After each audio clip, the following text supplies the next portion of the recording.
When your wife tells you to clean the kitchen, you better do it at 200 freaking kilos. 2 ways to help improve your thruster efficiency and why I believe CrossFit Games athletes should stop taking PEDs. This is 3, 2, 1 and it starts now.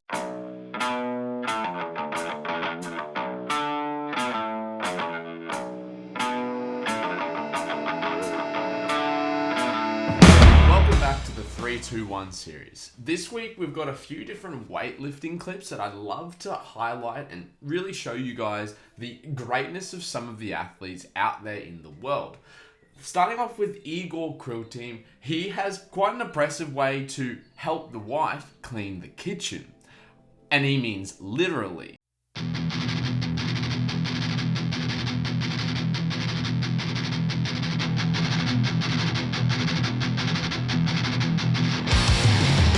Damn, that's impressive. And the fact that he guides that bar back down to the floor at such heavy weights is incredible. Now imagine you're going for the CrossFit semi-finals and you decide instead of doing the conventional way to clean, you've got a bit of something else up your sleeve. Something like a split clean.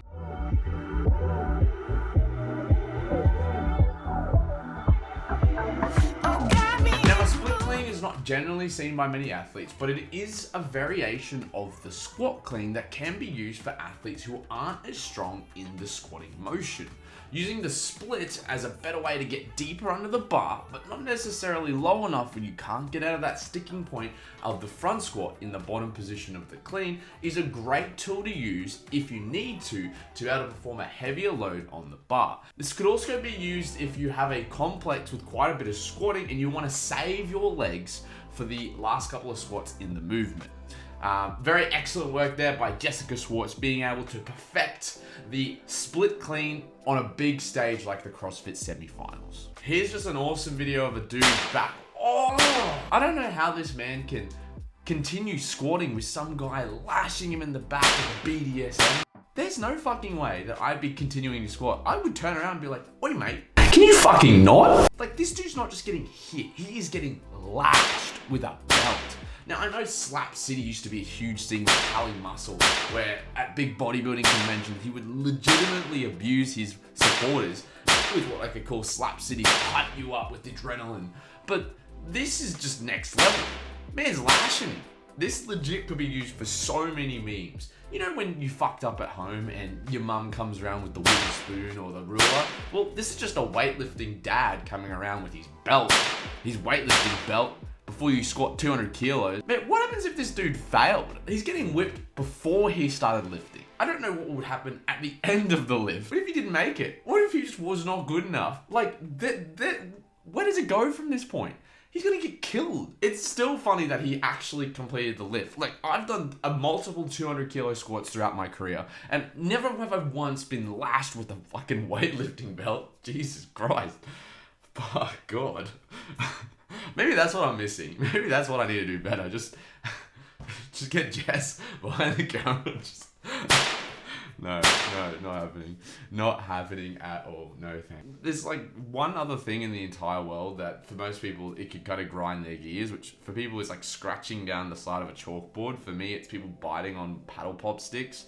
Oh, that is like the next worst thing, is just getting slapped in the back or hit before you lift. You're like, bro, no. Every time, I'm a pretty calm lifter. Like, when I go into lifting, like, it's not like, gah,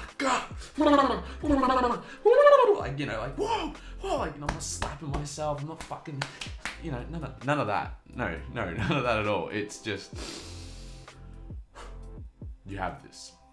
Training has paid off, you know, like philosophy fucking shit. Not like, no, oh.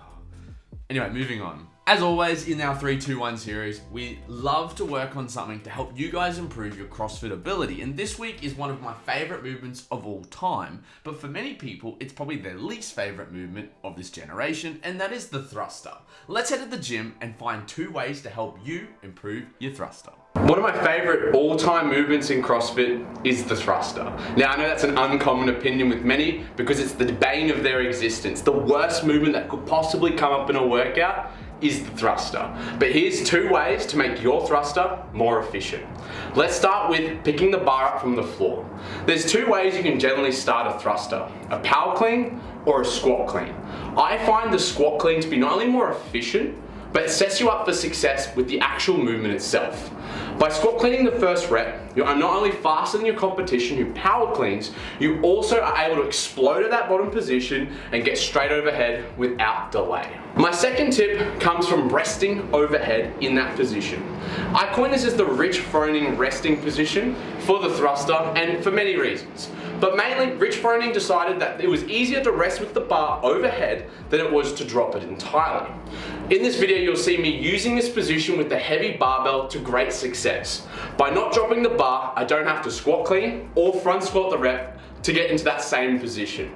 I'm more well rested, and it's gonna be a lot more comfortable than having the bar on my chest or in a deep squat position. That will only increase your heart rate and make the thruster harder. Use these 2 efficient tips and they will help guarantee improve your thruster for the next workout that you're going to probably dislike or /hate. Follow and subscribe.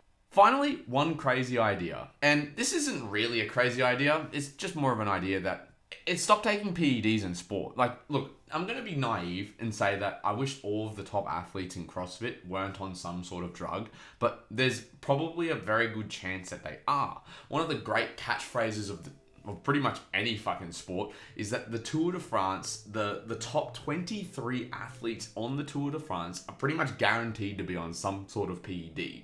So if anyone from 23 onwards isn't taking some form of drug, then you know that the top athletes are, and they're just getting away with it, or they just know how to manipulate their cycles. Look, let's just say that Tia Claire Toomey, Matt Fraser, Rich Froning, they've been in the sport for so long that there's no absolute way that they could be taking something, or whatever they are taking, they are masking it so well because they are so in tune with their cycle, they know when not to cycle on and off whatever they're taking. Look, have your own opinion about these top athletes. That's not what we're talking about. What we are talking about is the athletes who recently got caught for PEDs. Phil Toon, Pedro Martinez, which I actually just did a video on last week, and Nicolas Joyal were all caught taking PEDs. There was also a few other team members who got caught from other different regions, but why I focus on these particular people is not the fact that they got caught. It's more the fact that they were in like the 5th place finishes at their respective semi-finals. 5th place finishes. If they're coming 5th, and they're definitely taking something. What is first place doing? Like, you have to be somewhat naive in a sense that if you don't believe that, you know, at least some of the top athletes, I'm not saying all, like fucking, you know, cross my heart and hope to die that Brent Fikowski's not on anything, because that man is my favorite athlete of all time. And he's been competing at the top for so long that I actually physically don't believe he's taking anything that's illegal in the sport of CrossFit. That being said,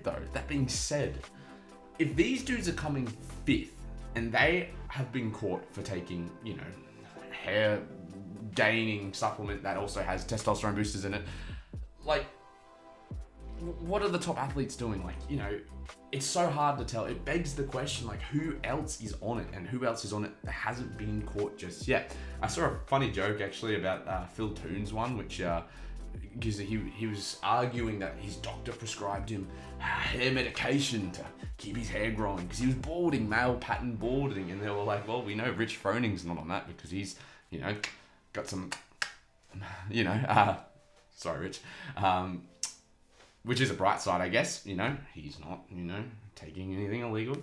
He's obviously realized that, but I guess the solution for this, you know, be honest, you know, at least Nicolas Joyal, he was like, yeah, bro, I took him. Like, I wanted to win, and I got caught. Big sad. But for the rest of these athletes, like, some integrity, like, don't palm it off. Like, oh, I didn't know. Oh, contaminated supplements. Oh, no. You know, like, fucking just be honest, cunt. Like, you took them. Well, you didn't. Like, fuck. You know, like, it is so annoying that when they actually do get caught, they're like, oh, I didn't fucking know that I was taking it. You know, like, you don't be retarded. Like, you obviously knew you were taking something. Like, contaminated supplements, yes. Like, but you should know which kind of supplements you're getting. You should know the backgrounds of the supplements, the how they make the processing part, because you're an elite athlete. Like, this is what you need to know. And if you are going to take supplements and supplement food, you need to know how that supplement is being made. And if you're oblivious to the fact that it is not WADA approved or whatever the fucking association is to approve your supplements, to say, yes, this isn't made in a facility that we also make banned substances, I guess you just need to be less retarded. Like, honestly, like, or stop acting like the victim. What I think would be the worst thing is if someone was to look up to someone like Phil Toon and be like, yes, he made it, I want to be more like him, and then he cheats. Like, what that does to you, like, you can't trust anyone. Like, you just lose that trust with your athletes, their favorite athletes of all time. You're like, you know, if heaven forbid it ever came out that Rich Froning was on something, or Brent Fikowski, like, I'd just be like, well, fuck, you know, where do I sign up for these fucking PEDs? Because my favorite athletes are taking them, which they're not. Calm down. But what are your thoughts on PEDs in CrossFit? Obviously, it's going to be there. Like, it's in the sport. It's in every sport. Whether you get caught or not is up to you. But, you know, what are your thoughts on how they should start going ahead with testing? Should it be like a WADA testing where it's random off-season cycling? Yes, I know it's expensive, but they're at the top of their sport, and CrossFit need to start, you know, forking a bit of money for this kind of thing. Leave in the comments down below. As always, follow my socials. If you do have a clip to send in for our 3 epic moment series, at my Instagram at Tyler J Hamilton for those clips. And as always, you guys at home, stay.